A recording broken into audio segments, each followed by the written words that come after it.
Bonjour à toutes et à tous, bienvenue pour cette table ronde. Je m'appelle Olivier Ders, je suis rédacteur en chef à l'agence de presse AEF Info et donc j'ai le plaisir d'animer cette séquence consacrée au thème orientation et formation professionnelle et entrée en formation professionnelle. Donc l'orientation, sujet complexe, sujet sensible et d'autant plus sensible parce que ce sujet est percuté par plusieurs changements dans l'environnement, dans le contexte.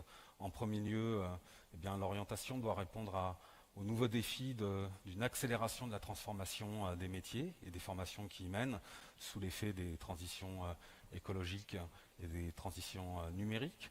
L'orientation aussi est percutée par une double réforme, donc une réforme déjà un petit peu ancienne qui est celle qui découle de la loi Avenir professionnel du 5 septembre 2018 et donc qui a profondément transformé le système de formation continue et aussi le système de formation en apprentissage. Et une autre réforme plus immédiate qui est celle du lycée professionnel qui fait suite à une précédente transformation de la voie professionnelle. Et enfin, et surtout peut-être, l'orientation, la question de l'orientation doit aussi répondre à une problématique qui demeure, qui est permanente, qui est celle de l'éternel débat entre l'orientation subie et l'orientation choisie, celle qu'il faut et qu'il convient de développer. Donc pour en débattre, je vais vous présenter nos 4 intervenants. Tout d'abord Marie-Florence Bulto-Rambaud, qui est vice-présidente de la région Sud, en charge de l'éducation, en charge des lycées, en charge de l'orientation, ça tombe bien, et en charge aussi de l'apprentissage. Nous avons aussi avec nous Frédéric Alexandre Bailly, qui est directrice générale de l'ONICEP, et Florence Gelot, directrice de l'éducation et de la formation du MEDEF, et enfin Éric Garnier, conseiller au sein du cabinet de Carole Grandjean, la ministre de l'enseignement et de la formation professionnelle, conseiller en charge de l'enseignement professionnel. Éric Garnier, je me tourne sans transition vers vous pour commencer. Donc je viens de le dire, il y a une nouvelle réforme du lycée professionnel qui est sur les rails et qui fait suite à une précédente réforme, qui est celle de la transformation de la voie professionnelle qui a été engagée sous le précédent quinquennat. Donc une question toute simple. Pourquoi aujourd'hui remettre le sujet sur le devant de la scène? Pourquoi remettre ce sujet sur les rails? Bonjour à toutes et tous. Merci Olivier pour cette première question. Déjà, rappeler que c'est la première fois qu'une réforme que le président de la République, qu'un président de la République porte une réforme de la voie professionnelle. Les objets, puisque vous me posez une question qui doit me permettre de faire le lien avec la précédente réforme. Donc vous dire que un des objets essentiels de cette réforme, qui est souhaité par la ministre, c'est de renforcer l'égalité des chances et corriger les inégalités de naissance. Ça, c'est déjà pour nous le point essentiel. Et comment on va faire? Déjà, l'enjeu, c'est aussi une augmentation significative de l'accompagnement des élèves. Donc cette nouvelle réforme, elle se veut structurelle. La TVP, vous l'avez cité, était une réforme pédagogique qui a permis d'actionner de nombreux leviers, notamment la co-intervention entre des professeurs d'enseignement général et professeurs d'enseignement professionnel, qui a permis de mettre en place un chef-d'œuvre qui a permis lui aussi de faire intervenir des professeurs de différentes disciplines. Alors, on a eu aussi une orientation plus progressive par les familles de métiers. Maintenant, cette nouvelle réforme, elle se veut plus structurelle. Elle veut on souhaite actionner tous les leviers, autant pédagogiques qu'organisationnels.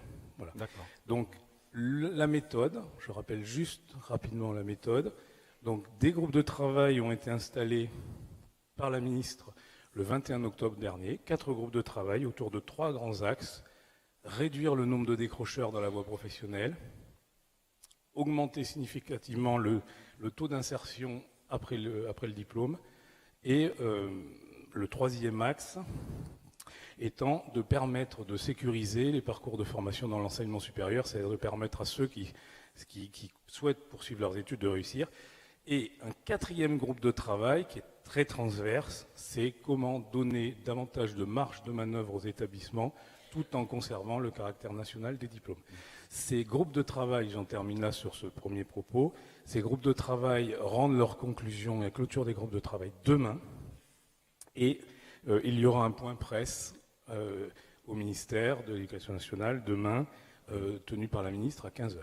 Alors concrètement, qui participait à ces groupes de travail et quelle est la suite en fait? Quel est le calendrier? Parce que la réforme va se mettre en œuvre progressivement, mais dès la rentrée prochaine, si j'ai bien suivi. Alors ces groupes de travail étaient très ouverts, c'est-à-dire toute la communauté, tous les partenaires internes et externes à l'Éducation nationale qui travaillent en lien avec la voie professionnelle. C'était ouvert bien entendu à toutes les organisations syndicales. C'était ouvert, c'était très ouvert et ces groupes de travail qui environ, chaque groupe de travail, il y avait environ 40 personnes dans chaque groupe de travail, se sont réunis 5 ou 6 fois, indépendamment les uns des autres, sur la période, enfin depuis le 21 octobre jusqu'à la semaine dernière. Et ces groupes de travail se réunissent donc pour la première fois demain, pour travailler, pour partager, confronter leurs avis, confronter leurs propositions, partager leurs propositions pour faire émerger un certain nombre de propositions qui seront rendues à la ministre demain après la clôture de ces groupes de travail. Donc des groupes de travail très ouverts. Les pilotes des groupes de travail, donc 4 recteurs et accompagnés par 4 inspecteurs généraux, ont aussi interrogé des acteurs internes, externes. Il y a eu aussi, pendant ces groupes de travail, beaucoup de déplacements de la ministre. Nous avons fait beaucoup de déplacements dans les lycées professionnels pour rencontrer des élèves, des professeurs, des proviseurs, pour rencontrer toute la communauté éducative. Quelque chose de nouveau aussi qui a été mis en place en parallèle de ces groupes de travail, c'est la mise en place régulière de webinaires avec tous les chefs d'établissement, les 2100 chefs d'établissement qui dirigent soit des lycées professionnels, soit des lycées polyvalents, donc qui ont des formations professionnelles. Il y a déjà eu 2 webinaires de chefs d'établissement organisés et tous les cadres académiques étaient invités dans ces webinaires en direct, tenus par la ministre. Et il y aura bientôt, très prochainement, un prochain webinaire, un 3e webinaire qui fera suite, bien entendu, à la clôture des groupes de travail. Donc, et une consultation de tous les partenaires sociaux par la ministre et la direction du cabinet dès le mois de juillet. Et comme je le disais, la ministre tiendra un point presse demain et on continuera après ces conclusions, la réforme se mettra en place très progressivement à compter de la rentrée 2023. Très bien. Bon, on reviendra un peu plus en détail sur le contenu de la réforme. Vous pouvez garder le micro parce que j'ai une petite dernière question. J'ai bien noté les quatre groupes de travail que vous avez mentionnés. Une question toute simple. Pourquoi il n'y en a aucun qui a été dédié à la problématique de l'orientation? Parce que c'est une problématique transverse? Tout à fait. C'est une problématique transverse et qui à mon avis, va vous permettre de poser la question à une Ça va venir. De mes voisines. Ok. Merci, monsieur Éric Garnier. Marie-Florence Bulto-Rambaud, donc vous êtes vice-présidente de la région Sud. Dernièrement, enfin il y a quelques années, ça découle aussi de la loi à laquelle je faisais référence tout à l'heure, la loi Avenir Professionnel.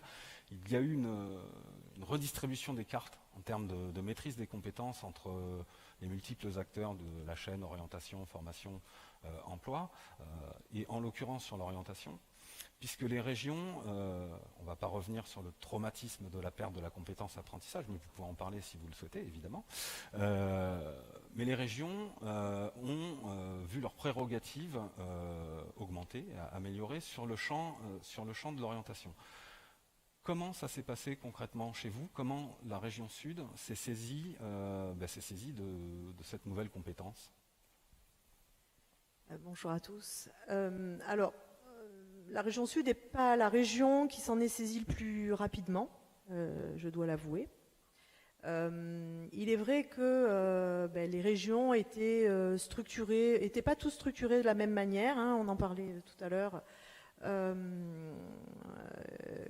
l'orientation, enfin, il n'y avait pas d'orientation, donc l'apprentissage, tout ce qui touchait au lycée, donc plutôt à la jeunesse. L'apprentissage était plutôt dans des directions formation, tout ce qui touchait au lycée était dans d'autres directions, donc c'est vrai que ça a été assez compliqué de trouver où positionner la compétence de l'orientation, ou tout au moins de l'information sur les métiers comme le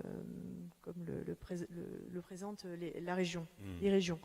Donc certaines régions assez rapidement se sont structurées, alors à la fois d'un niveau administratif, mais également d'un niveau politique, en donnant une délégation ou en citant le mot orientation dans le titre de certains élus. Chez nous, ça n'a pas été le cas. Ça a été le cas que depuis ce dernier mandat. Au niveau administratif, les choses chez nous aussi ont mis un peu plus de temps à se structurer. Donc on va dire que le service qui traite de cette nouvelle compétence existe depuis début 2020, je crois.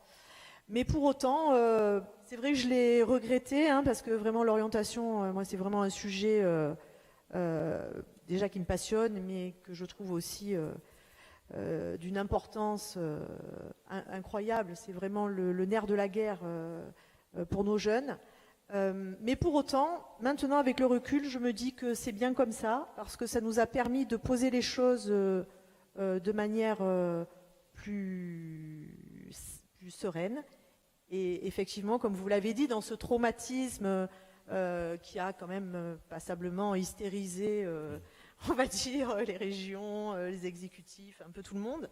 Voilà, du coup, on va dire que on a laissé retomber toute cette animation et du coup, je suis plutôt contente de la manière dont ça s'est construit chez moi, donc avec un service qui traite toujours de l'apprentissage, puisque les régions ont quand même toujours un peu d'argent pour aider les CFA au niveau territorial et qui traite aussi de l'information sur les métiers.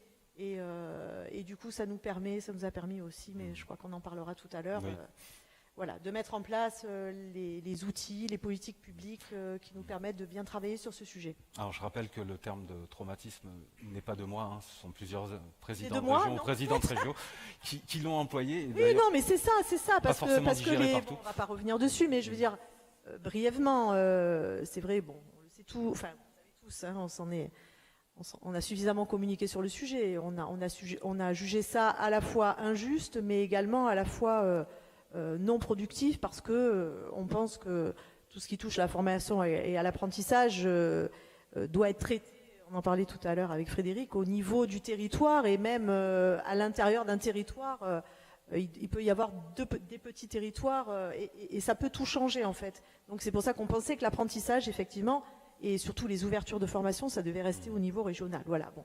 Après, les choses se sont faites comme ça, et moi je regarde pas vers le passé, je regarde toujours vers l'avenir. Donc c'est pour ça que voilà. Maintenant, nous avons comme compétence l'orientation, et je trouve ça vraiment fantastique, parce que ça nous permet de bâtir l'avenir de nos jeunes et d'aider à bâtir l'avenir de nos jeunes du mieux possible. Il faut passer à autre chose et continuer à avancer.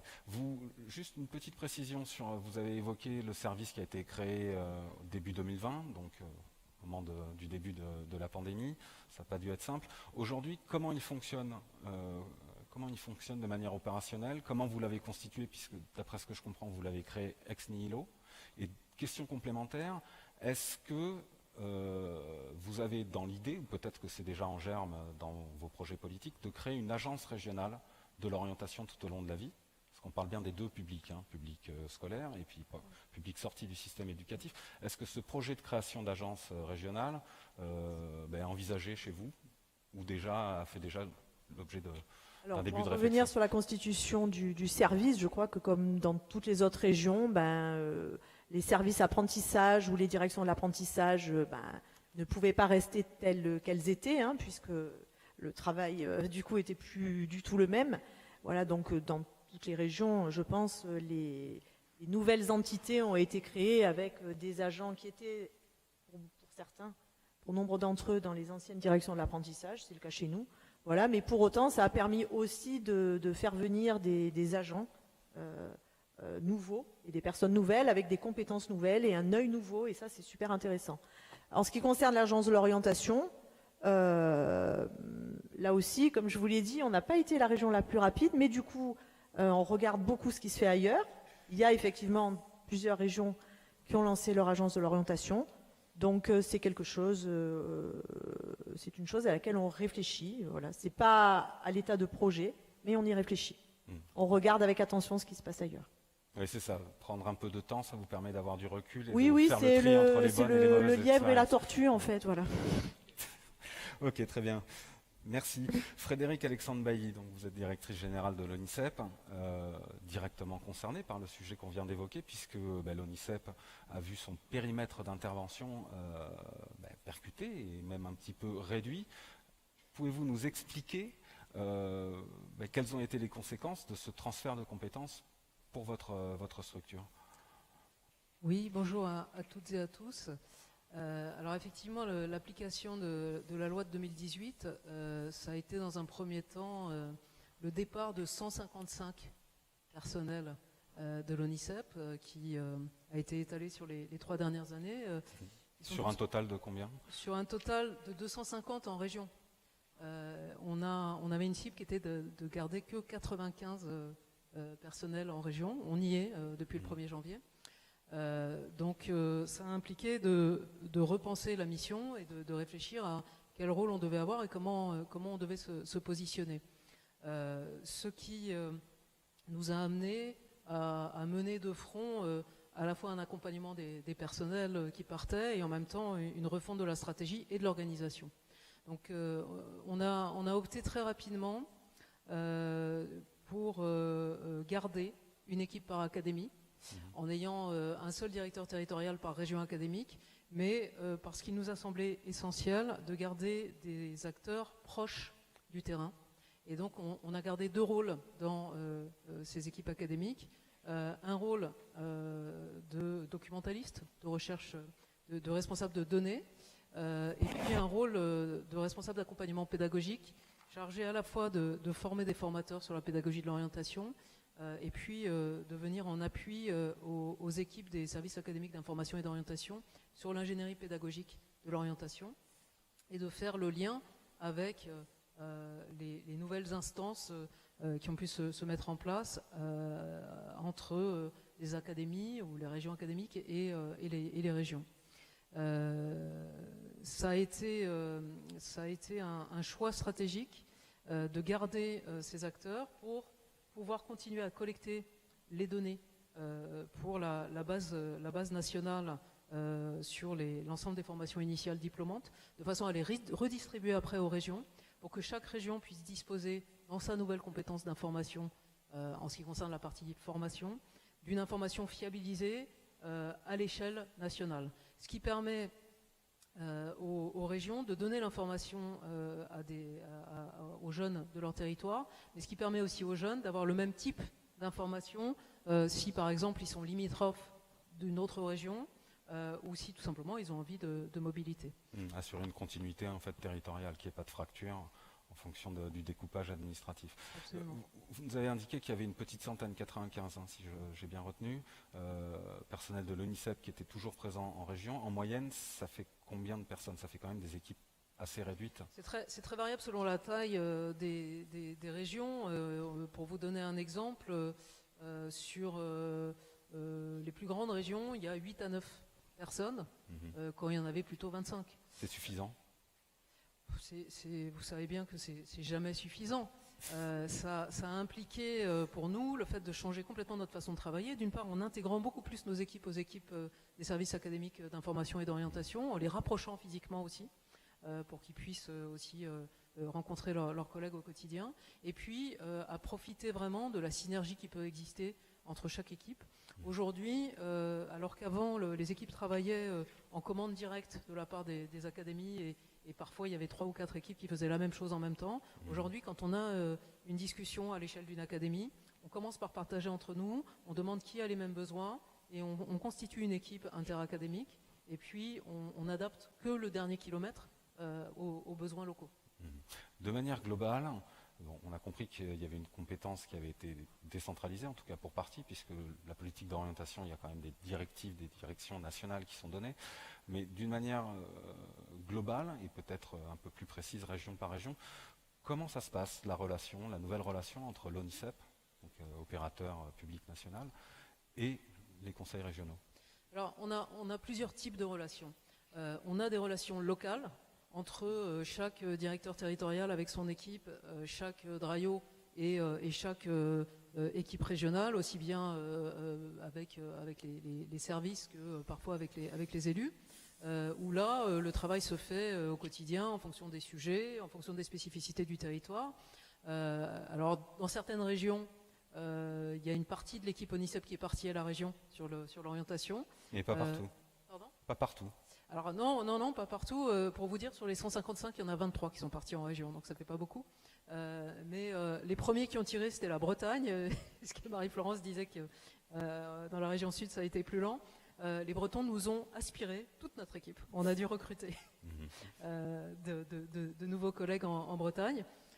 Et dans ce cas-là, le lien est différent, évidemment, des régions où il faut recréer entièrement une relation. Donc ça, c'est la relation au quotidien. Après, on a une relation à l'échelle nationale, au sein de Région de France, dans la commission éducation, orientation, insertion, où on a, par exemple, des réunions techniques pour regarder comment faire pour améliorer les calendriers de transfert des données, les formats des données, etc. Et puis pour discuter aussi sur des aspects plus politiques. Sur le plan, par rapport à ce que vous venez de dire, si on comprend bien, ça veut dire que la qualité de la relation entre l'ONICEP et ses services territoriaux et les régions n'est pas tout à fait homogène. Non, c'est pas homogène, ça dépend complètement des projets communs. On a eu une occasion de vraiment avancer ensemble, au-delà des blessures qu'il pouvait y avoir d'un côté ou de l'autre, qui a été la création du printemps de l'orientation, où là, dans la plupart des régions, on a monté des comités de pilotage régionaux. Ça, on y reviendra tout à l'heure sur le printemps de l'orientation. Et là, quand il y a un comité commun, la relation est en général extrêmement facilitée. Il y a des régions où le travail n'est pas différencié entre l'équipe académique qui comprend l'ONICEP. Vous savez que les DRAIO, les délégués régionaux de régions académiques à l'information et à l'orientation, sont aussi les délégués régionaux de l'ONICEP. Donc il y a des régions où on ne fait pas la différence entre l'équipe ONICEP et l'équipe académique. Et pourtant, il y a un cadre national de référence qui a été établi entre Régions de France, l'association qui représente tous les conseils régionaux, et l'État. Est-ce que vous pouvez nous en dire un mot sur ce cadre ? Alors, ce CNR, entre les deux autres CNR que nous connaissons tous, ce cadre national de référence, d'abord, je dois souligner qu'il a été signé sans l'ONICEP. Pourquoi ? Parce qu'on considérait que l'ONICEP était un acteur opérateur d'État et qu'il n'avait pas besoin de signer. Mais il y a un certain nombre de régions dans lesquelles on a signé la déclinaison régionale du cadre national de référence à 3 avec l'ONICEP, ce qui nous a permis de décliner un peu mieux ce qui était entendu dans le cadre national de référence. Parce que ce qui est écrit dans le CNR, c'est que l'État garde la compétence de la pédagogie de l'orientation et que la région prend la compétence d'information sur les métiers et les formations avec l'aide de l'ONICEP. Et donc cette petite phrase « avec l'aide de l'ONICEP », elle laisse ouvertes toutes les interprétations possibles, ce qui demande de se mettre autour d'une table, de discuter et de trouver des réponses communes. Très bien, merci. Je me tourne vers vous, Florence Gelot. Vous êtes donc directrice éducation et formation au MEDEF. On a vu que à la suite de toutes ces transformations, de ces réformes, que le paysage n'était pas tout à fait stabilisé. Donc comment une organisation, un mouvement patronal comme le MEDEF s'y retrouve dans ce nouveau paysage ? Bonjour à toutes et à tous. D'abord, en introduction, je voudrais dire que c'est la deuxième fois que j'assiste ou que je suis invitée à une table ronde sur l'orientation. Et c'est un très bon signal. Ça veut dire qu'enfin, vous avez tous compris qu'il fallait mettre les entreprises autour de la table du sujet de l'orientation aux côtés de l'État et la région. Et je trouve que ça une très bonne chose, d'autant plus que sur les territoires, on ne se prive pas de travailler ensemble, vous le savez. et les pratiques commencent à diffuser, s'installer durablement dans les territoires, et ça, c'est une très bonne chose. Ensuite, vous dire que ce matin, j'ai assisté à un atelier sur les transitions industrielles, et un représentant de secteur de la filière automobile va avoir besoin de recruter massivement sur des nouveaux métiers. Et typiquement, l'orientation est forcément au cœur des réflexions dès le début. Et donc nous, en tant que représentants des entreprises et des fédérations qui adhèrent au MEDEF, on a un rôle à jouer évidemment pour faire comprendre, faire connaître sans doute les liens qu'il y a à améliorer entre le monde de l'éducation et le monde de l'économie économique. Donc ce sont des illustrations qui montrent à quel point plus on se connaîtra, mieux on se comprendra et mieux on améliorera tout l'écosystème qui est divers et varié et très différent d'un territoire à l'autre, on l'a vu, et qu'il s'agit sans doute d'optimiser, mais encore une fois, le temps de l'entreprise n'est pas le temps des pouvoirs publics, et donc une entreprise a besoin de réactivité, d'appui, de conseils et de main-d'œuvre, hein, et donc dans des processus de recrutement. Et donc l'orientation joue un rôle essentiel très tôt dans le processus d'intégration sur le marché du travail et très tôt pour les jeunes aussi. Alors ce discours du MEDEF et des entreprises en général, on l'entend depuis longue date, c'est-à-dire il faut vous faire davantage de place, que notre voix soit davantage entendue, que nos besoins soient satisfaits plus rapidement. Donc de manière opérationnelle, comment le MEDEF est organisé, à la fois au niveau national mais sur le terrain, pour recenser les besoins de ces entreprises, de ces branches adhérentes, et après les partager, faire un travail parfois de conviction et en fait peser. Comment vous êtes organisé? Alors, on s'est organisé de deux manières. La première manière, c'est au niveau national, on a signé une convention de partenariat avec l'éducation nationale. Il y a longtemps. Il y a longtemps, ça fait presque 20 ans, il me semble. Les anciens savent en parler certainement mieux que moi. Et dans l'un des axes prioritaires que nous avons définis, il y a l'immersion des enseignants dans le monde de l'entreprise. C'est donc un axe de travail qu'on s'est tous donné mutuellement. Et cette convention nationale de partenariat avec l'éducation nationale, on la décline dans tous les territoires, dans toutes les régions. Et même dans la région Pays de la Loire, le conseil régional est associé à cette convention qu'il a également signée aux côtés du rectorat. Donc c'est une manière de décrire les modes opératoires pour recenser l'expression des besoins, décrire les pratiques professionnelles des deux secteurs, on va dire le monde économique et le monde de l'enseignement. Ça c'est une première manière, c'est décider ensemble d'objectifs à atteindre, mesurer les effets de ces objectifs et rectifier si on peut les uns sur leurs propres compétences. Et la deuxième manière, c'est on a recruté, le MEDEF a recruté sur ces deniers des collaborateurs responsables référents école entreprise dans tous les territoires. Ça veut dire qu'on a un réseau national, y compris dans les territoires ultramarins, pour traiter ce sujet-là, pour améliorer, fluidifier les relations avec le monde de l'enseignement aussi. Il me semble que les rectorats se sont également dotés d'ailleurs de référents école entreprise. Donc ça veut dire que maintenant on a des réseaux identifiés. On a personnalisé, on va dire, les relations au travers de personnes vraiment identifiées pour pouvoir remonter les besoins, traduire les impératifs, les urgences sur les territoires. Donc voilà l'organisation. Vous dites dans tous les territoires, mais précisément ça veut dire quoi? Ça veut dire un correspondant école-entreprise ou un référent école-entreprise par région? Oui, absolument. Ils sont évidemment rattachés plutôt aux MEDEF régionaux, mais qui peuvent intervenir à la demande des territoires. Quand on dit territoire, pour nous, c'est le département, enfin le niveau départemental et infradépartemental. Et je peux même vous illustrer une action qui a été encouragée, soutenue par un MEDEF, le MEDEF 78, une entreprise de peinture zéro carbone Carmine, pour pas la citer, qui s'est rapproché de son lycée parce que le lycée en question voulait agrandir son lycée et donc construire un bâtiment.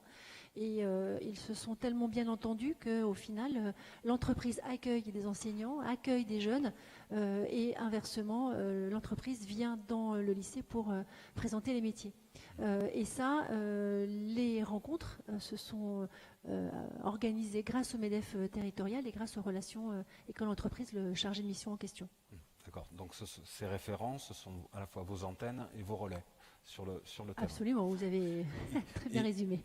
Comment le MEDEF, donc avec les dispositifs, enfin, l'organisation que vous venez de nous décrire, comment en fait vous décryptez les attentes des branches et des entreprises adhérentes, et après comment les faire partager? Là j'ai bien compris le rôle des référents, mais après il faut porter ce discours et surtout le faire partager.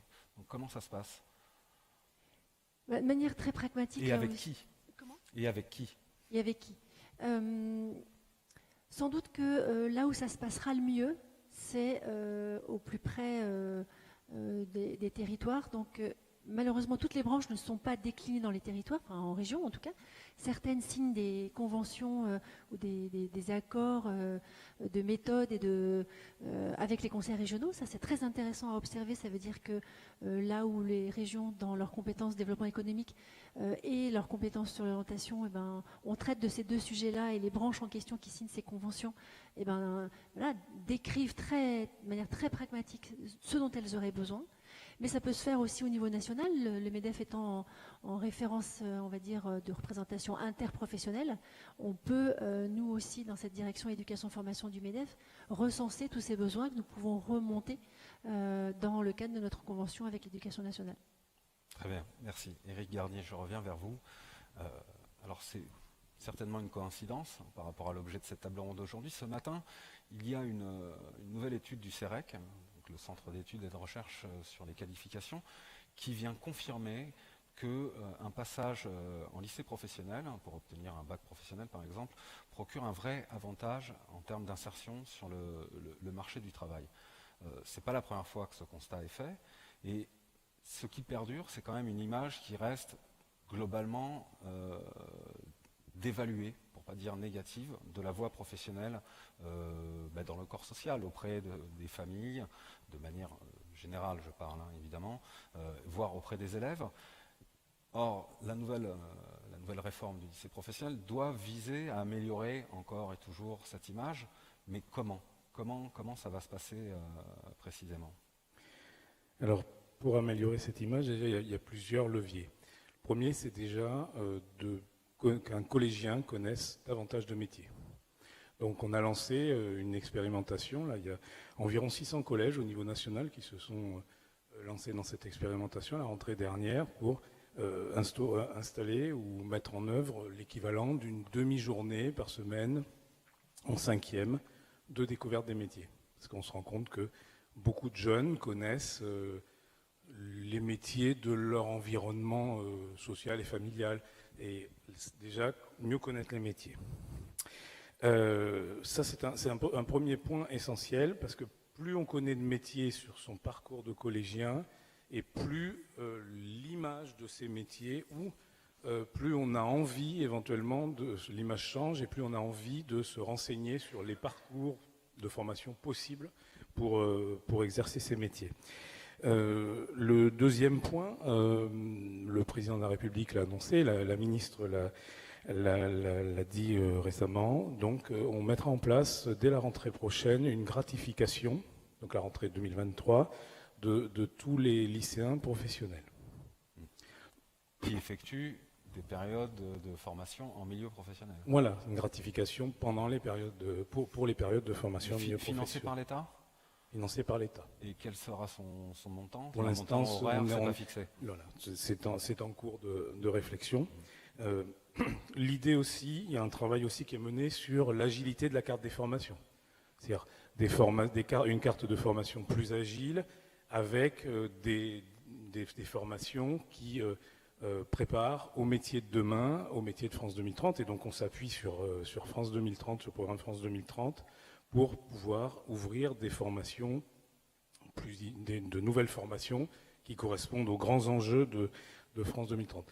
Et quelque chose qui me semble aussi essentiel pour un jeune, pour un collégien, pour ses parents, c'est à travers l'enseignement professionnel, de se projeter déjà sur la formation tout au long de la vie, c'est-à-dire c'est pas parce qu'on passe un CAP ou un bac pro ou un BTS que l'on s'arrêtera. On peut à tout moment, par différents dispositifs, revenir sur la formation, même revenir sur de l'apprentissage après avoir obtenu son bac pro à 19 ou 20 ans, travailler 1 an ou 2, revenir sur de l'apprentissage.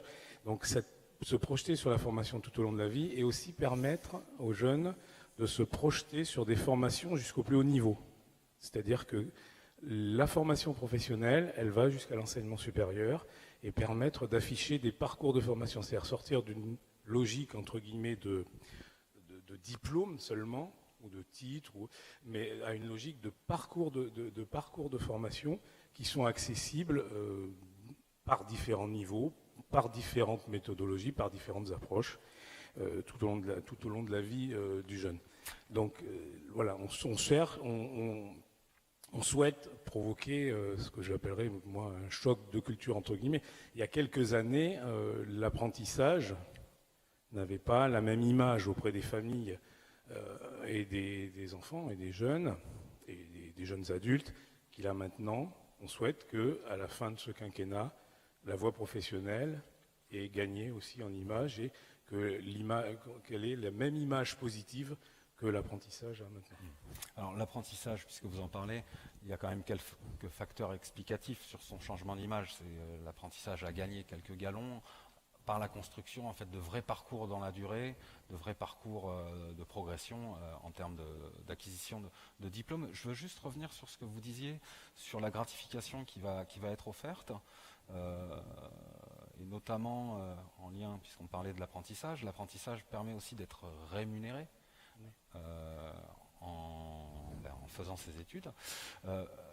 Est-ce que cette gratification va être, entre guillemets, un produit d'appel suffisant et un moteur suffisant pour convaincre des jeunes, alors qu'à côté, il y a ce système de l'apprentissage qui se développe fortement, qui va continuer, en tout cas c'est l'objectif gouvernemental, à se développer, et qui procurera de toute façon une rémunération, en tout cas un gain pécuniaire, sans commune mesure avec la gratification dans les lycées professionnels. Déjà, on n'est pas sur la même durée. Au niveau si on prend un cycle de 2 ans en apprentissage, par rapport à un cycle de 2 ans, si on prend par exemple un CAP, le nombre de semaines de période de formation au milieu professionnel est beaucoup plus réduit. On est moins en entreprise par la voie scolaire que par l'apprentissage.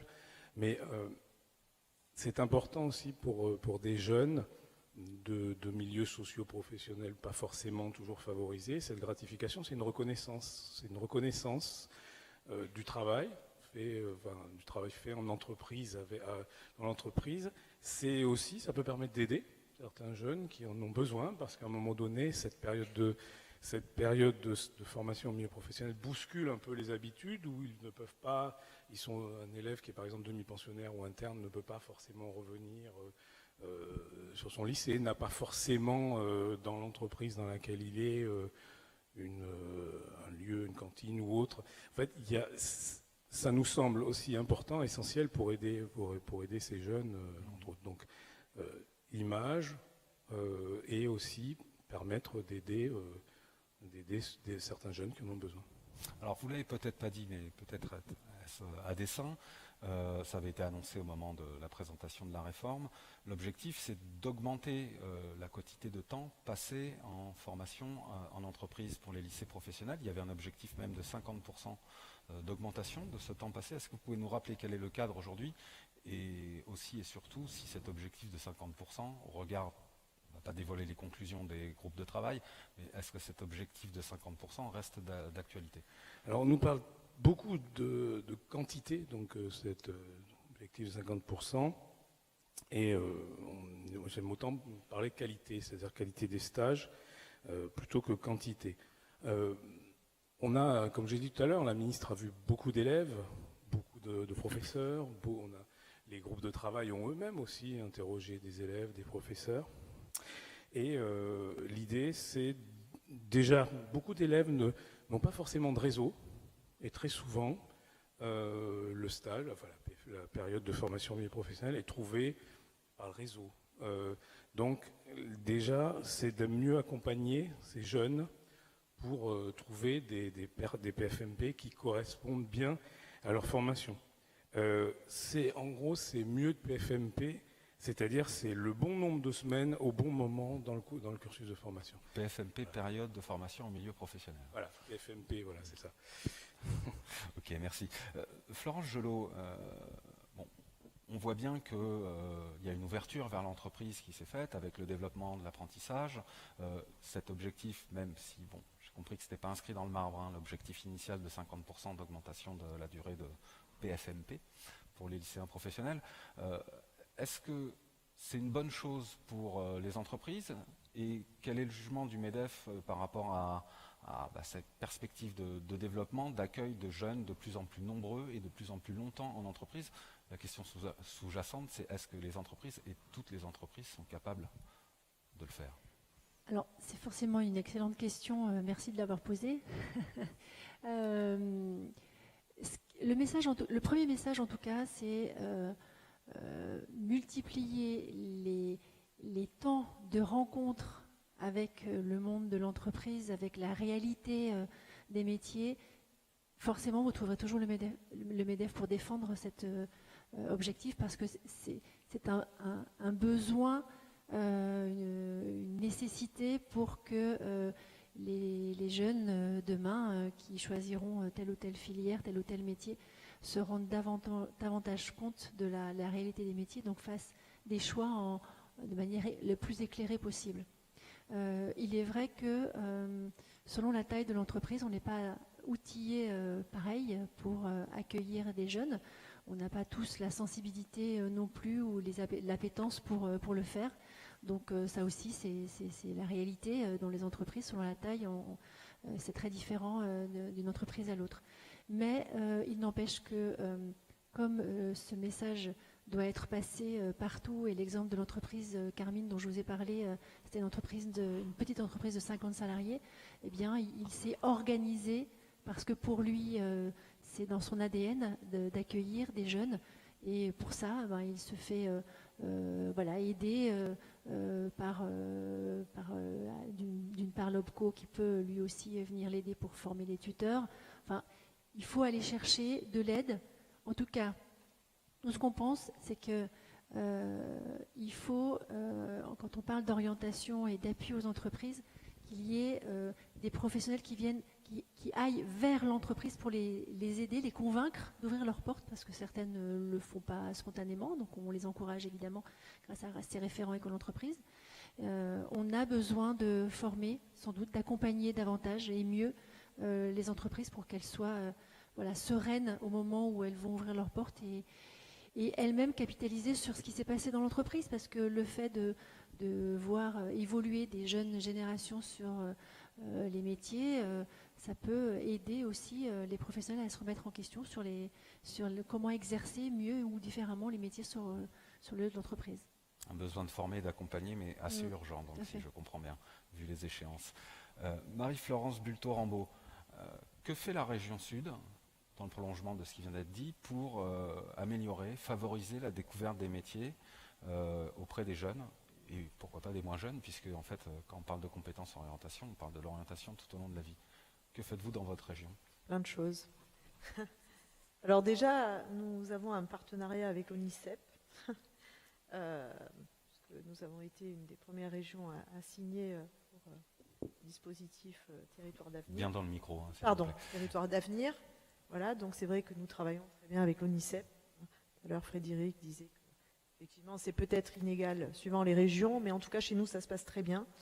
Après, nous avons mis en place un certain nombre d'outils. Nous avons un site internet sur lequel il y a à la fois les fiches métiers qui sont mises à jour et régulièrement et gérées par le Cariforef qui administre ce site pour nous. Il y a également sur ce site la possibilité de poser des questions en ligne ou d'être appelé par un conseiller orientation. Nous participons aussi, nous finançons pour partie un grand nombre de salons de l'orientation de l'étudiant, du lycéen, voilà, de manière à avoir un maillage territorial important, puisque nous avons quand même 6 départements et puis avec des territoires montagneux où il n'est pas forcément facile de se déplacer, il n'est pas forcément facile de venir dans les grandes villes pour accéder à cette information-là. Nous avons également lancé un outil un peu innovant, un GPS de l'orientation qui s'appelle Carte au Sud. Nous sommes appuyés sur une start-up régionale qui s'appelle Human Roads, qui donc dessine les parcours de vraies personnes, donc qui occupent un emploi et avec les différents chemins, ça montre aux jeunes les différents chemins qu'on peut emprunter pour faire un métier. Voilà, et comme on le sait, les jeunes, déjà nous c'est souvent le cas, les gens de ma génération, mais c'est vrai que les jeunes de plus en plus on sait qu'ils vont faire plusieurs métiers dans leur vie et donc ils vont devoir emprunter différents parcours qui seront peut-être pas toujours les plus directs, mais en tout cas qui leur permettront d'arriver à ce qu'ils souhaitent.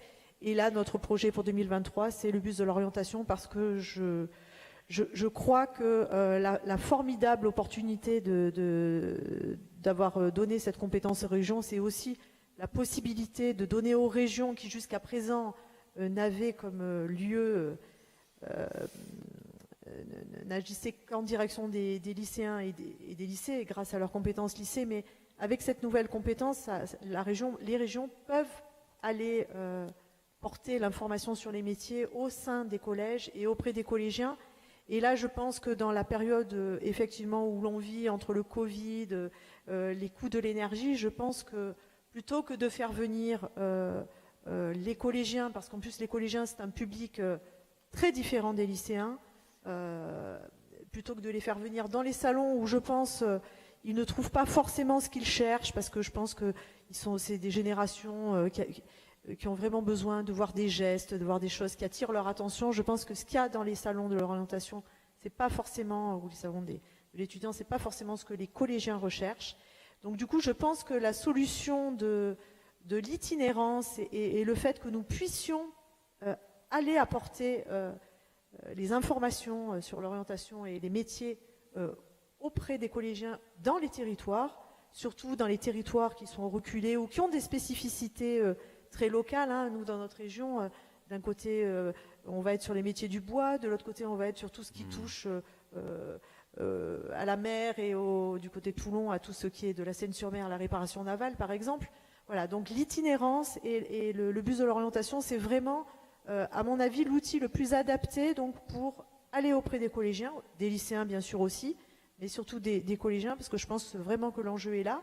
C'est l'âge où on commence à voir les premiers décrochages. Hein, s'ils n'arrivent pas à s'inscrire dans une perspective d'avenir qui les amène vers un métier qui les intéresse.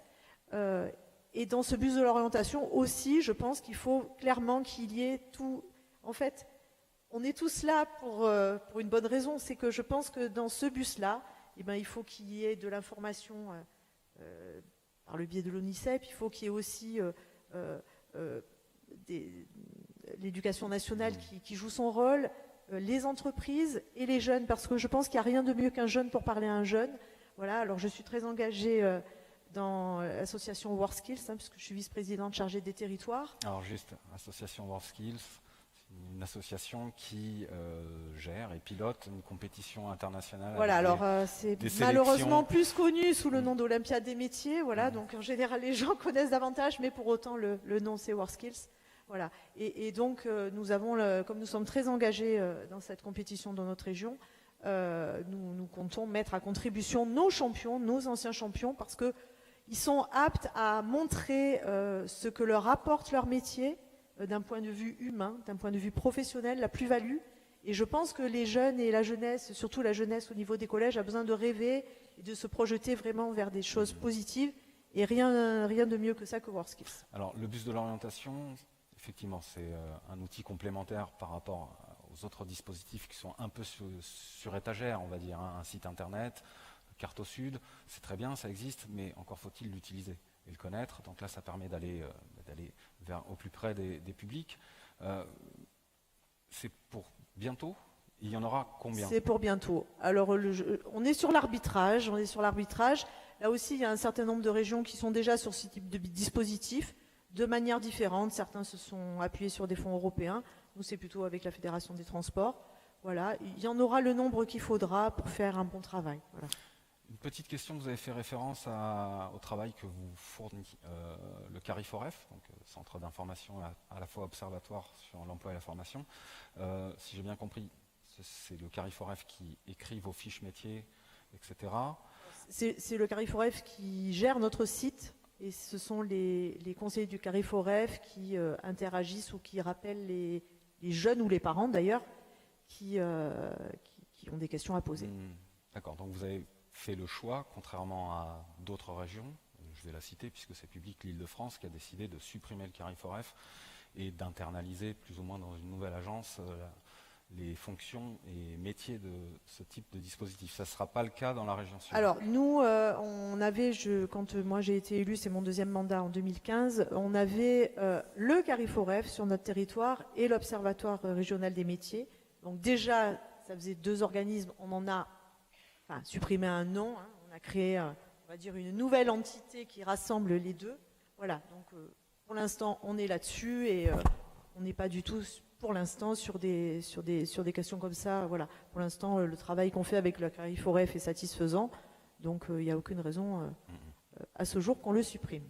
Je précise juste par rapport à ce que je viens de dire, la décision n'a pas été prise en Île-de-France uniquement par la région, elle a été prise en codécision avec la préfecture, donc avec l'État. Ah oui, mais forcément, puisque de toute façon, nous, par alternance, moi je viens de finir ma présidence du CARIF, et c'est l'État qui le dirige pour... Autant être précis.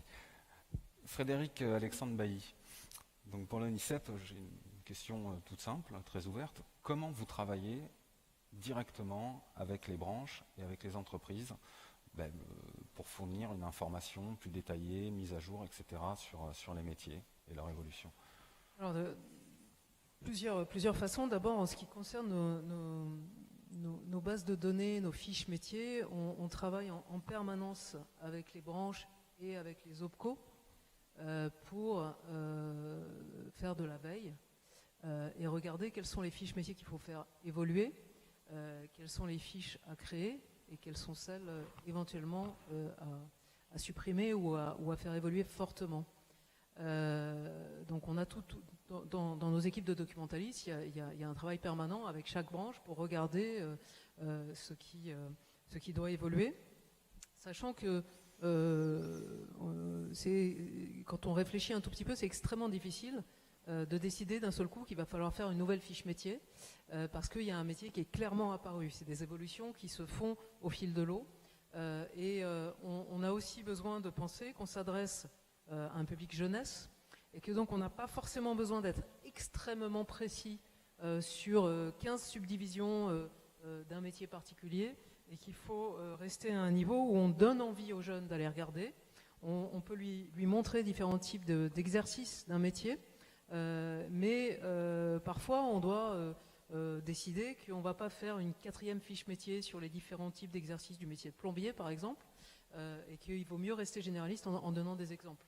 Donc on est dans un dialogue permanent et en particulier dans les moments où on fait un numéro soit de notre collection parcours qui est une collection qui présente des champs professionnels dans lesquels on travaille avec les branches et avec les OPCO pour qu'ils puissent nous mettre en contact avec des professionnels qui acceptent d'être interviewés parce qu'à chaque fois il faut qu'on rende les choses vivantes pour les jeunes et donc on procède beaucoup par reportage où on interviewe, on filme et on met vraiment le discours du professionnel qui raconte un peu son parcours et son activité. Donc ça c'est vraiment le premier lien qu'on a avec le monde économique pour être certain de rester en phase au niveau de la présentation qu'on fait des métiers. Et puis là, le deuxième type de relation qu'on peut avoir, c'est par exemple sur une opération comme le Printemps de l'orientation, où c'est simple, hein, on a commencé entre nous, Éducation nationale, ensuite on s'est dit, tiens, en vrai, sur le terrain, les régions sont complètement dedans, c'est leurs compétences. Donc, dans le comité de pilotage régional, national, on a très vite fait rentrer les régions de France. Et puis, ensuite, on s'est dit, mais il faut le MEDEF aussi. Et donc, on a fait rentrer le MEDEF au niveau national. Et parfois, il était déjà rentré dans certains comités de pilotage Depuis quand régionaux. Depuis quand cet événement? Alors, le printemps, c'est la 3e édition cette année. Donc, ça aura lieu pendant le passage des épreuves de spécialité du baccalauréat, donc du 20 au 22 mars. Donc on en est à la 3e édition et le MEDEF est formellement dans tous les comités de pilotage depuis l'année dernière, il n'était pas la première année.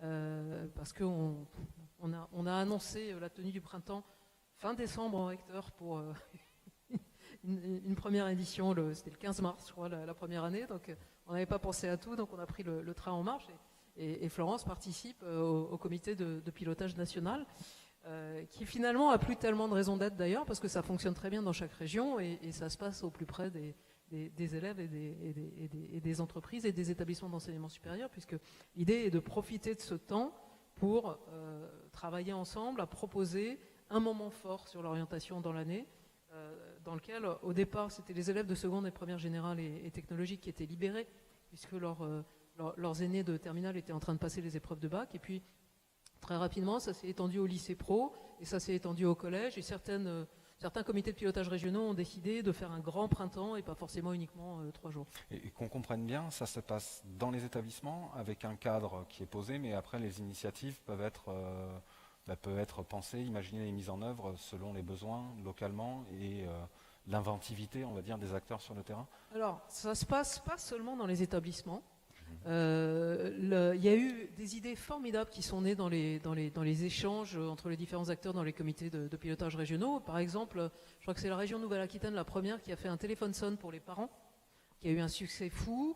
Du coup, la région Île-de-France a emboîté le pas, et je pense qu'il y en a plein maintenant qui font ça. Là, c'est un événement à l'échelle de la région où les gens peuvent se déplacer en présentiel, et il y a une partie en distanciel. Donc là, c'est pas dans les établissements. Il y a des webinaires aussi où, selon le désir du chef d'établissement et son organisation, il va installer des salles où les élèves peuvent venir assister au webinaire, où ils peuvent assister depuis chez eux. Ça se passe aussi dans les entreprises, parce que c'est des moments aussi de visite d'entreprise, et ça se passe aussi dans les déplacements de collèges qui vont dans les lycées, de lycéens qui viennent au collège pour parler aux collégiens, pour leur raconter leur lycée, et pareil avec les étudiants. Donc ça se passe aussi ça a été une étape très importante, par exemple, pour les établissements d'enseignement supérieur, parce que d'un seul coup, ils ont dû réviser un peu leur façon de faire. Ils avaient l'habitude de parler au terminal dans les JPO, et puis petit à petit, on s'est rendu compte, et dans les JPO des établissements et dans les salons, que les petits secondes commençaient à s'intéresser assez fortement à la question de l'orientation, puisqu'ils devaient choisir leurs enseignements de spécialité. Évidemment. Et donc les établissements d'enseignement supérieur ont profité du printemps de l'orientation pour ajuster leurs propositions à des élèves plus jeunes. Tous les établissements y participent, ou chacun fait un peu comme il veut, c'est-à-dire que si on n'a pas envie de s'inscrire dans cette démarche, dans cet événement, on n'y participe pas quand on est un lycée, par exemple. Il y a la théorie et la pratique. La théorie, c'est que c'est un temps fort pour tous les élèves de chaque académie. La pratique, c'est qu'on sort de 2 années dans lesquelles le Covid était tellement invalidant que les élèves n'ont pas été libérés, comme on dit dans notre langage à nous, et notamment l'année dernière, parce qu'il y avait eu le plus fort de la 4e vague au mois de janvier, et que la priorité était au fait de rattraper les cours, et que par ailleurs, les épreuves de spécialité du bac n'ont pas eu lieu, et que donc il n'y a pas eu de temps particulier. Donc l'espoir énorme qu'on a cette année, c'est que comme les enseignements de spécialité vont avoir lieu, ça pourra se passer de façon plus normalisée, et que les élèves de seconde et de première pourront vraiment tous participer. Après, il y a des établissements qui font le choix de faire leur semaine de l'orientation une semaine plus tôt ou une semaine plus tard, et à ce moment-là, ils vont peut-être juste signaler un événement exceptionnel qui est proposé dans le cadre du printemps pendant ces 3 jours-là, mais ils ne vont pas forcément mobiliser leurs élèves 3 jours de plus. C'est assez libre. Vous savez que le volet orientation fait partie des projets d'établissement, et que les chefs d'établissement ont à cœur d'accompagner du mieux possible les élèves pour qu'ils puissent faire des choix de façon sereine. Et donc là, c'est une occasion supplémentaire avec beaucoup d'offres qui sont mises à disposition. Très bien, merci. Éric Garnier, je me retourne vers vous. Je n'avais pas forcément prévu d'aborder ce sujet, mais comme Carole Grandjean l'a évoqué hier, je pense que c'est le moment d'en parler. C'est le sujet des certifications professionnelles et derrière la façon dont elles sont construites, voire co-construites. Donc il y a 2 missions qui sont en cours ou qui vont être lancées. Une sur l'accélération de la révision de la carte des formations, et une autre sur, alors c'est pas forcément une mission, mais c'est en tout cas un vœu ministériel, sur une demande d'harmonisation du fonctionnement des 11 CPC, les commissions paritaires de certification, qui permettent de construire, sur le papier, de co-construire les diplômes. Pourquoi il faut accélérer la révision de la carte des formations, et pourquoi il faut améliorer, si je résume, le fonctionnement des CPC? Alors accélérer la révision de la carte, ça permet L'idée, c'est de permettre aux régions et aux académies, puisque c'est un travail partenarial entre les régions et les régions académiques, de pouvoir ouvrir des formations qui répondent aux besoins de la nation, d'ouvrir rapidement ces formations. Il y a actuellement des besoins massifs dans des domaines de formation pour accompagner la transition énergétique, accompagner la transformation d'automobiles, de différents métiers. Et il faut qu'on puisse répondre, parce que le temps de formation en formation initiale scolaire est un temps, entre guillemets, long. L'élève, déjà, pour un bac pro, c'est 3 ans.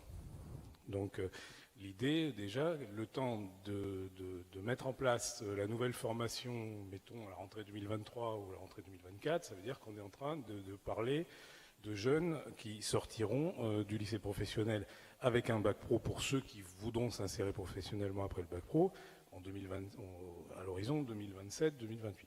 Donc, ça veut dire que pour ça, qu'a-t-on fait? On a mis en place un travail partenarial avec Régions de France et avec le secrétariat général pour l'investissement, donc le SGPI, dans le cadre de France 2030, pour pouvoir mettre en place ce processus d'accélération dans toutes les régions académiques. Et ce que la ministre a demandé à chaque recteur lors de la dernière réunion des recteurs au niveau, il y a 2 semaines, c'est qu'il y ait au moins un bouger, c'est-à-dire une formation à insertion directe, entre guillemets, une formation courte de préférence, dans toutes les académies pour la rentrée 2023. Déjà, c'est une volonté significative, donc co-portée par le SGPI, Région de France et l'Éducation nationale. Donc ça va permettre, ça permet de travailler dans les académies, de réfléchir à des modalités de mise en place rapide de formation nouvelle et insérantes. Ça ne s'arrêterait pas, c'est pas en monocoup, entre guillemets. C'est-à-dire que sur ce programme, il est sur 3-5 ans. C'est-à-dire que l'idée, c'est que après ce premier projet, ou ces premiers projets, il peut y en avoir d'autres quand je dis au moins un, après ces premiers projets, les régions académiques et les régions vont continuer à réfléchir sur la suite pour pouvoir ouvrir d'autres formations sur les années à venir avec le même processus. Donc ça, c'est très important de réviser la carte. Et après, vous avez évoqué la question de révision des diplômes et de l'ensemble.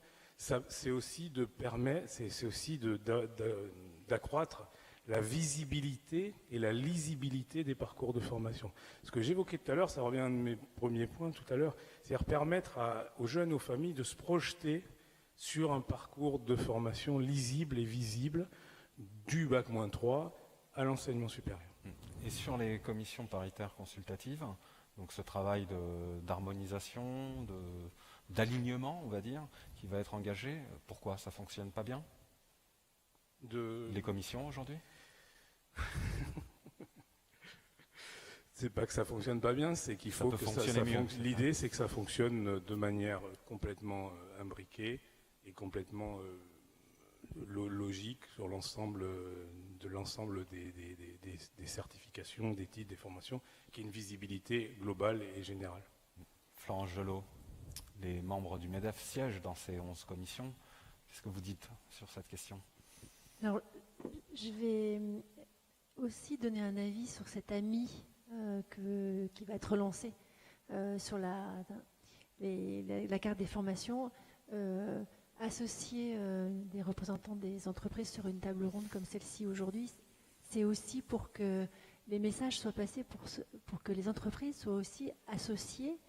On ne peut que déplorer lorsque vous écrivez l'État et les régions fixent ensemble la carte de formation professionnelle. Formation professionnelle sans les entreprises, c'est pas possible. Donc, je pense qu'il faut qu'on y réfléchisse parce que, encore une fois, c'est pas juste pour la vitrine, c'est vraiment pour qu'on contribue à réussir cette transformation de la carte des formations. Et donc, pensons collectif. Et donc, je pense qu'il serait utile qu'on remette un peu le pied dans la porte pour qu'on puisse y travailler avec vous, puisque vous avez tout intérêt à réussir cette transformation, si on peut imaginer que ça amène de la transformation. Alors Eric Garnier, le pied est déjà dans la porte.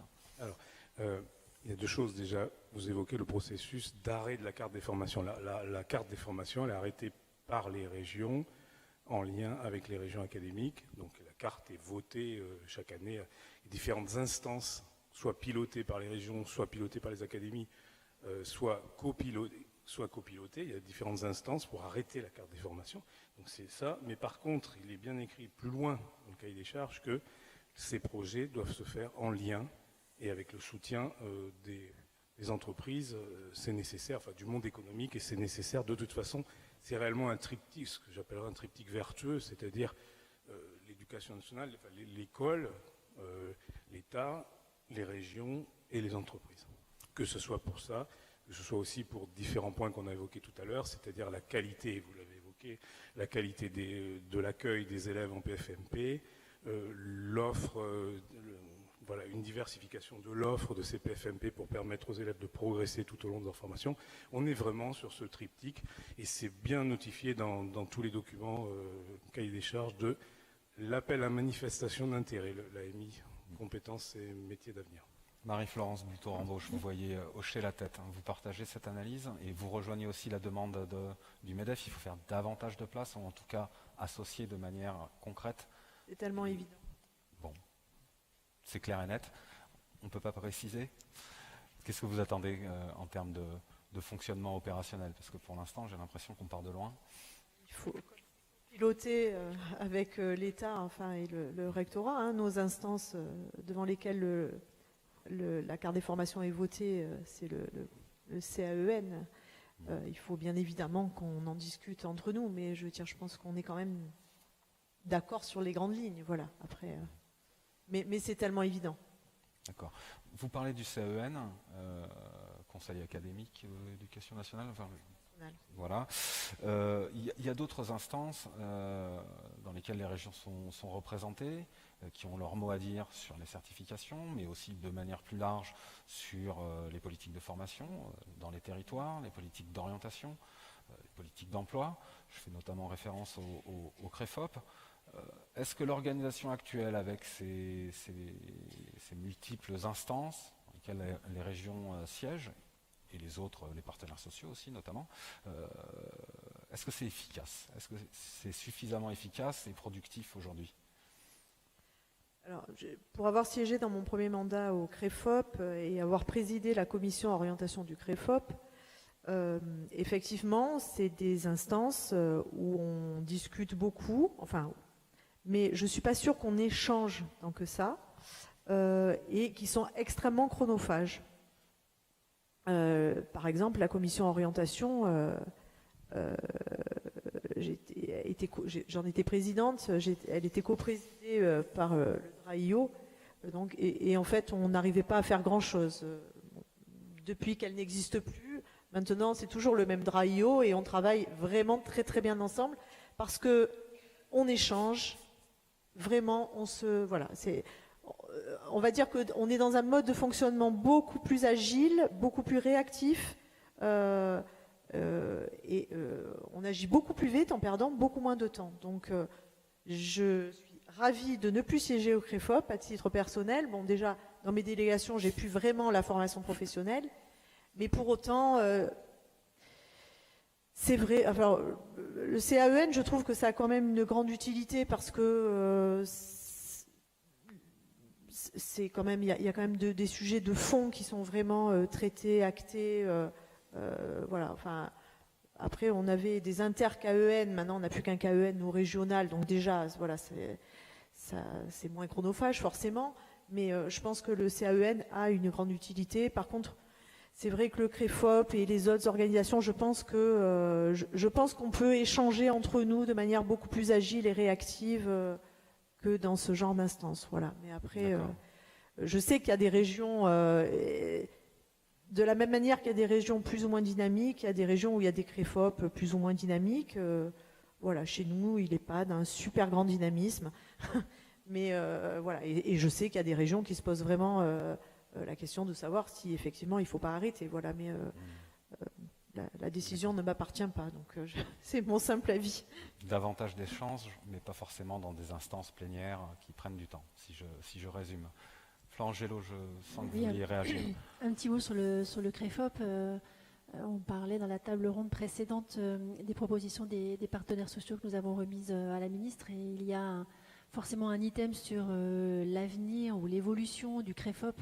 Vous avez compris qu'on était très attaché au quadripartisme et surtout au quadripartisme régional, et on sait combien, lorsque les acteurs se mettent d'accord sur des objectifs à atteindre, parce qu'il ne s'agit pas juste d'échanger, parce qu'effectivement partager les constats, c'est déjà une étape importante, mais concrétiser par des objectifs mesurables pour permettre justement l'adaptation ici de l'orientation et des acteurs qui contribuent, ici de l'emploi, ici de la formation professionnelle.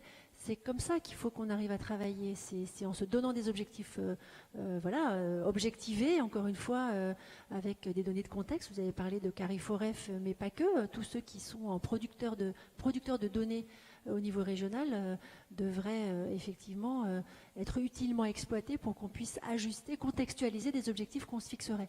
Donc nous, on croit, quand je dis on, je crois pas trop trahir la parole des partenaires sociaux qui se sont associés aux propositions qu'on a remises à la ministre, mais il faut absolument défendre cet espace de discussion et de concrétisation d'objectifs partagés sur toutes les thématiques régionales en lien avec l'éducation, l'orientation, l'emploi et les formations professionnelles.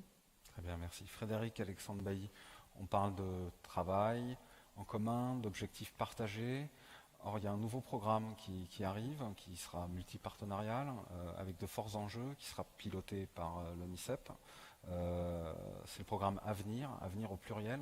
Est-ce que vous pouvez nous expliquer d'où vient ce programme et en quoi consiste-t-il et quels sont ses objectifs? Oui, merci de me donner l'occasion de parler du programme Avenir. Je crois que c'est important de revenir sur les mots. On a choisi à l'ONICEP de l'appeler Avenir pour enlever ce mot orientation, parce que je ne sais pas comment le public dans la salle réagit par rapport à tout ce qu'on dit depuis tout à l'heure, mais franchement, je ne suis pas sûre qu'on soit tous d'accord sur la définition de ce que signifie orientation, sur ce que signifie information et sur ce que signifie affectation. Et je pense que les mots sont extrêmement lourds de sens et qu'on a malheureusement tendance à assimiler très rapidement orientation au fait d'orienter les jeunes, ce qui ressemble beaucoup à de l'orientation subie. Donc on essaye de changer la donne et de faire en sorte que chaque jeune puisse se diriger vers une trajectoire professionnelle qui lui permettra de garder tout au long de sa vie un travail décent au sens de l'UNESCO, c'est-à-dire un travail qui lui permette de gagner sa vie, d'être indépendant et en même temps de s'épanouir.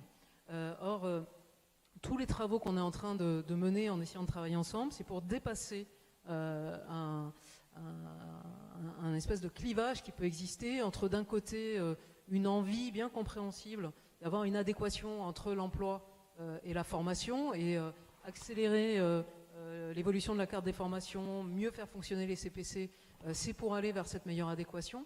Mais si on ne fait pas le travail d'éducation à l'orientation et qu'on ne résout pas le clivage qu'il peut y avoir entre cette volonté d'adéquation et de l'autre côté un sentiment parfois plus diffusé dans le milieu de l'éducation nationale qui serait qu'on est là pour que les jeunes deviennent des citoyens et qu'ils puissent s'épanouir, si on ne fait pas l'effort de réunir ces deux visions-là de l'orientation, on n'ira pas très loin.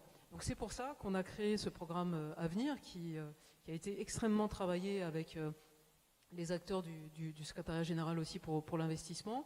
Ce programme Avenir, c'est un programme qui vise à installer une éducation à l'orientation, une éducation au choix pour tous les élèves systématiquement depuis la 5e et jusqu'à au moins Bac+2.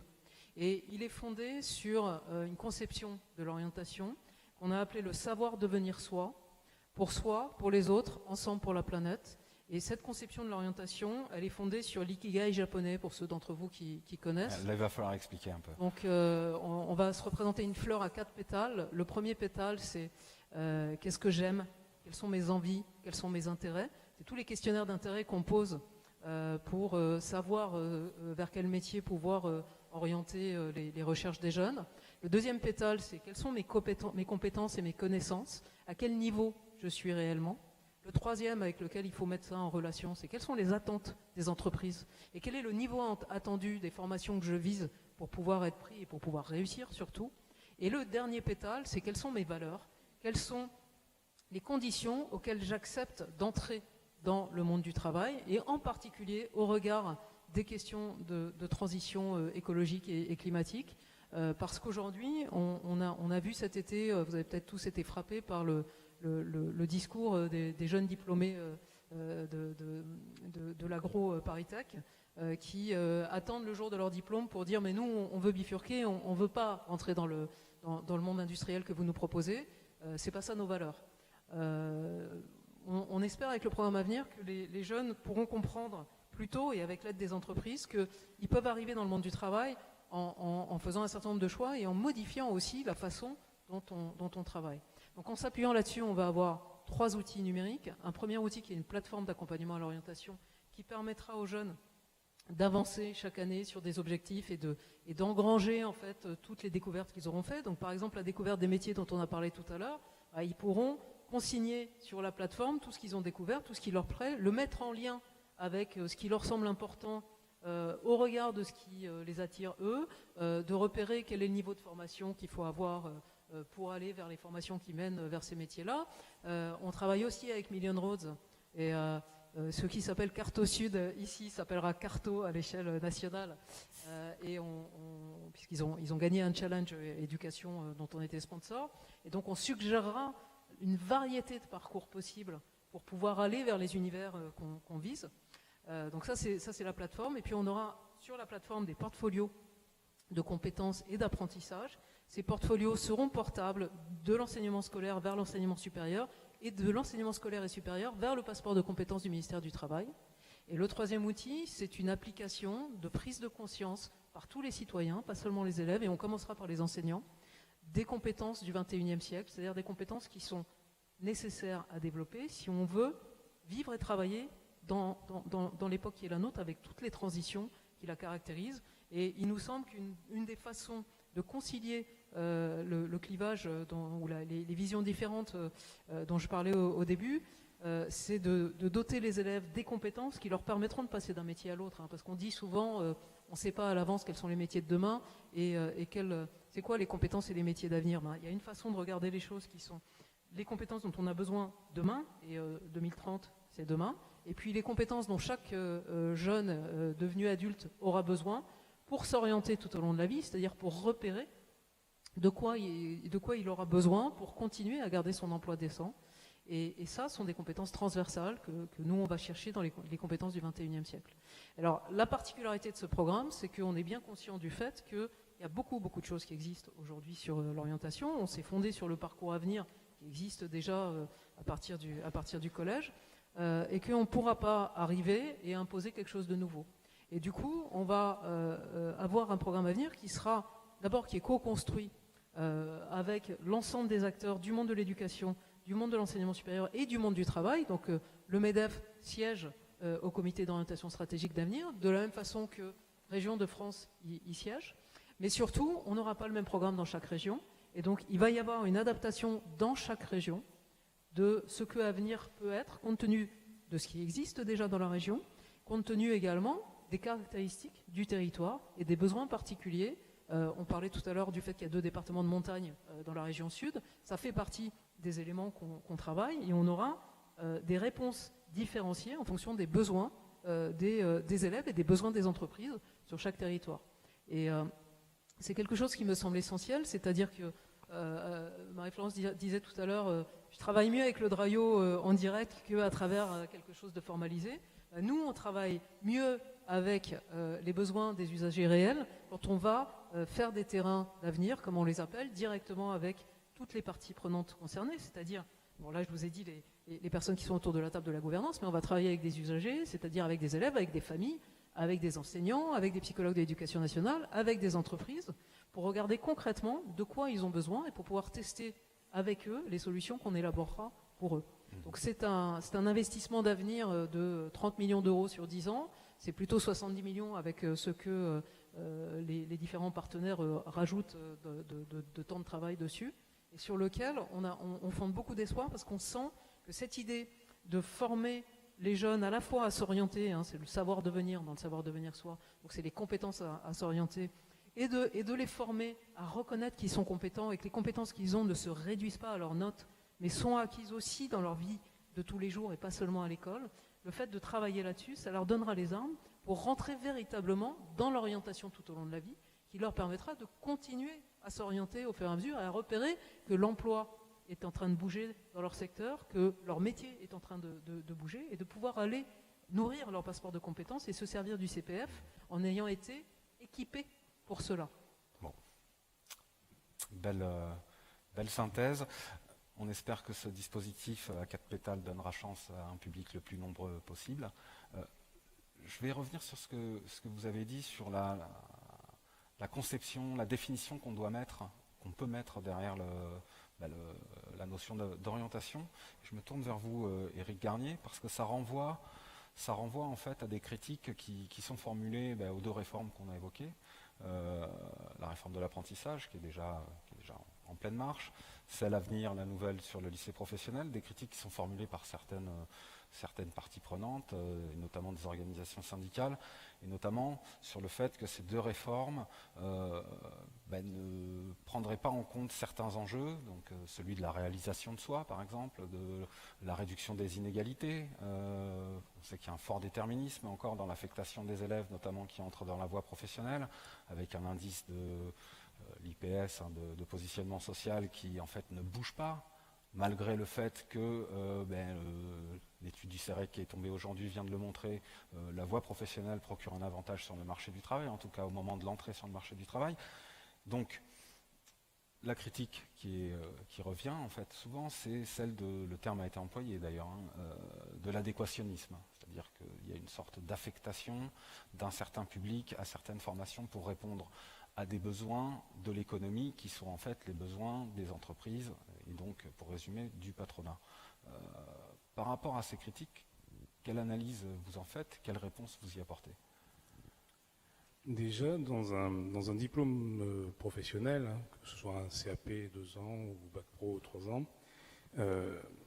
dans une famille de métiers, il y a énormément de compétences transversales, déjà. Des compétences transversales qui peuvent servir tout au long de la vie, déjà, qui peuvent servir à intégrer le monde professionnel de manière rapidement et dans de bonnes conditions, mais qui permettent aussi d'évoluer tout au long de la vie. Donc, quand l'idée de transformer une carte des formations pour la rendre plus agile ou plus en lien avec le tissu économique, ça renforce, ça permet de continuer à renforcer le portefeuille de compétences du jeune, de compétences transversales du jeune. Ça permet aussi de le former à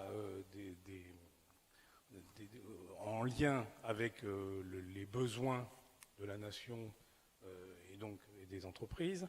Et ça lui permet d'évoluer tout au long de la vie, mais ça lui permet aussi, à un moment donné, ça a été dit à plusieurs reprises, de bifurquer, de revenir sur une autre formation, de compléter sa formation initiale par un diplôme, un titre ou un autre certificat qui correspond à un autre métier connexe ou voire un métier un peu éloigné, mais parce que professionnellement le jeune s'est construit et maintenant il souhaite continuer à évoluer. Donc voilà, ce que je dis, c'est que je réaffirme que cette réforme, elle est faite pour permettre aux jeunes de mieux s'insérer, mieux réussir, donc moins décrocher, parce qu'on a beaucoup de jeunes décrocheurs dans les lycées professionnels, et aussi de bien réussir dans la poursuite d'études pour ceux qui veulent continuer. Et là, on est réellement sur la réponse aux besoins de nos jeunes et des entreprises. Très bien, merci. Il est 15h45, on est censé avoir fini, mais c'est le moment donner quand même un petit instant d'interactivité avec la salle, si vous le souhaitez. Ça vous permettra aussi de vous réveiller. Je sais que c'est toujours difficile, hein, une table ronde à cette heure-là, après un repas. Donc, est-ce qu'il y a des questions que vous souhaiteriez poser à nos quatre intervenants? La première est toujours la plus difficile et après on a du mal à vous arrêter. Donc moi je conseille au premier ou à la première de ne pas trop tarder.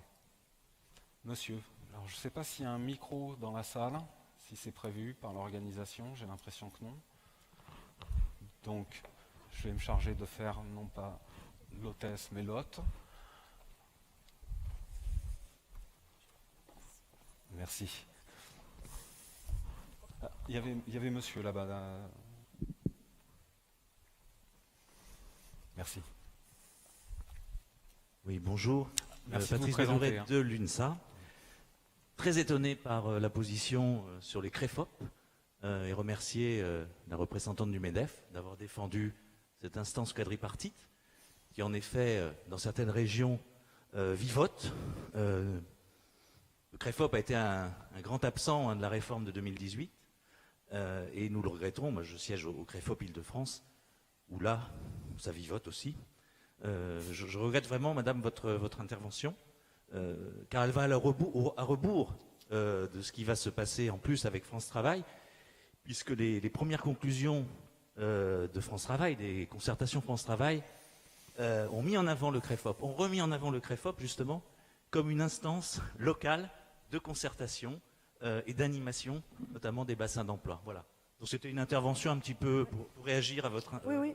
Mais vous avez vos parlé mots, de concertation. en tant que responsable syndical, m'ont un petit peu heurté. Merci. Oui, non, mais en fait, vous avez parlé de concertation. Et c'est vrai que dans beaucoup de CREFOP, enfin moi dans ma région en tout cas c'était le cas, on ne concertait plus, on déroulait la feuille de route de son organisation quelle qu'elle soit et on ne concertait plus. Donc, et effectivement, je pense aussi que c'est peut-être parce que au moment de la loi de 2018, c'est vrai qu'il y a eu des divergences souvent très importantes et du fait, c'est ce qui a fait que certains CREFOP vivotent, mais je suis tant mieux si les CREFOP, grâce à France Travail, reprennent de là. Voilà. Mais ce qui est important, c'est de concerter, vous avez dit le mot. Voilà. Mais je pense que dans beaucoup de CREFOP, on ne concerte pas, on parle. Bon, je crois qu'on a compris le message. Ce n'est pas l'instance même, le principe même des CREFOP, de leur composition quadripartite qui est remise en cause, plutôt la qualité de leur fonctionnement qui est assez disparate d'une région à une autre. Monsieur. Patrick Lisée, inspecteur de l'enseignement agricole. Je voulais voir avec vous, monsieur, comment vous envisagez, et si vous envisagez, la mixité des publics entre formation par la voie de l'apprentissage et la formation initiale scolaire dans l'enseignement professionnel. Est-ce que c'est un sujet aujourd'hui que vous abordez pour justement ne pas mettre en opposition systématique l'apprentissage et la formation initiale scolaire? Alors ces deux voies de formation, ce sont deux voies de formation initiale qui sont complémentaires. Il n'y en a pas une en concurrence par rapport à l'autre, l'idée n'est pas là. Dans la voie professionnelle, nous voyons de plus en plus de jeunes. Quand je parle de voie professionnelle, je raisonne sur un parcours de, on va dire, bac-3, bac+2, voire des fois plus. Nous avons de plus en plus de jeunes qui, à un moment donné de leur parcours, sont intéressés, pour X ou Y raison, de continuer un apprentissage. Ça se fait de plus en plus. Il y a au niveau dans les lycées professionnels de l'éducation nationale, nous avons environ je regarde Claire qui est juste en face de moi, sur les 3-4 dernières années, on a environ plus 40% d'apprentis à peu près, même un peu. Plutôt autour de 15, entre 15 et 20. Ça dépend des années. Ça dépend des années. Non, mais au global, sur le... Oui, 15, mais... Sur la période. Ça fait, donc, en cumulé à peu près, par rapport à avant la réforme 2018 et maintenant.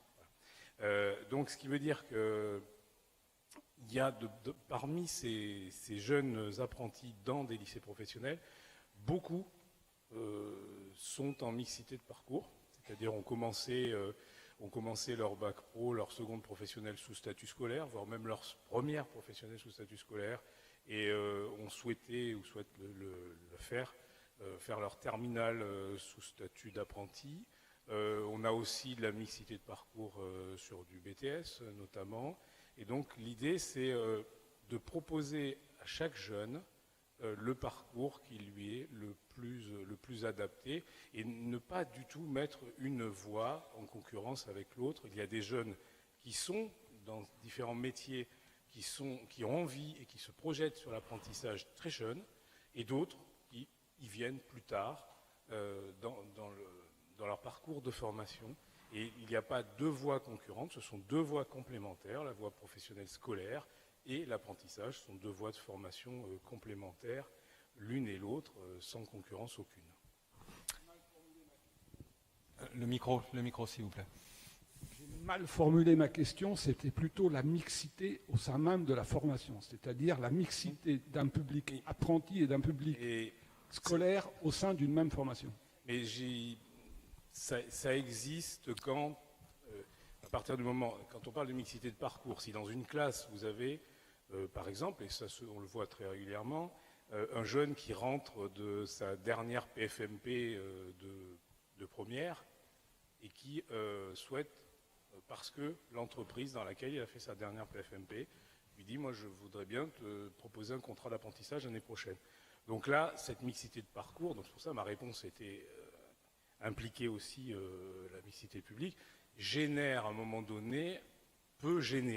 donné une mixité de public si ça concerne peu d'élèves. Mais il y a aussi des groupes entiers et des groupes dédiés.